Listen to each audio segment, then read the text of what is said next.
Me kõik oleme koolis õppinud toidupüramiidi, vitamiine, liikumise olulisust, aga ikka sööme jama ja liigume vähe. Klassika on klassika põhjusega. Ehk tõesti, söömine, puhkamine, liikumine, need kõik on meie vaimse tervise olulised nurgakivid.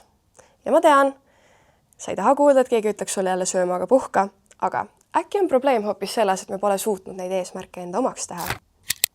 Kuidas teha vaimse tervise 101 enda omaks nii, et teadmisest saaks tegu?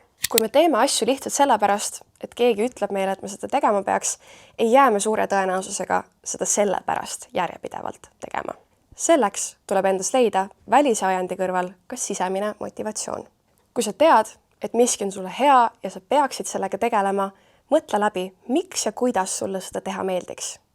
Mitte lihtsalt, et sa saad selle tulemusena midagi, näiteks tervisepoonuse liikumisest, vaid et see tegevus ise on vähemalt mingiski osas see, mis sulle meeldib ja sind motiveerib. Kõik ei saa, ega peagi olema seejuures meeldiv, aga mõtle läbi oma miks ja oma kuidas. Vaata seejuures nii suuremat pilti ja oma pikaajalisemaid eesmärke ja selle tegevuse mõjusid, kui ka olevikku, mida sa siin ja praegu saad sammhaaval tegema hakata parema homse nimel.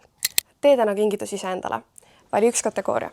Liikumine, toitumine, uni ja puhkamine, head suhted või head tunded ning mõtle, kuidas selle eesmärgiga tegelemine teha selliseks, et see tegevus ise ongi juba justkui auhind.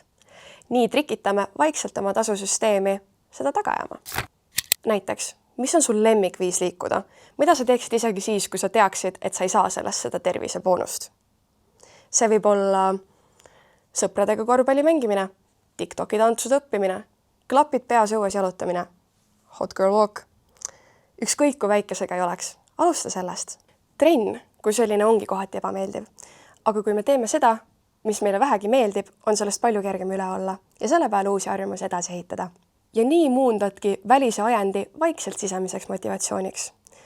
Kui me leiame või loome osad sellest eesmärgist, mis on täiesti meie omad.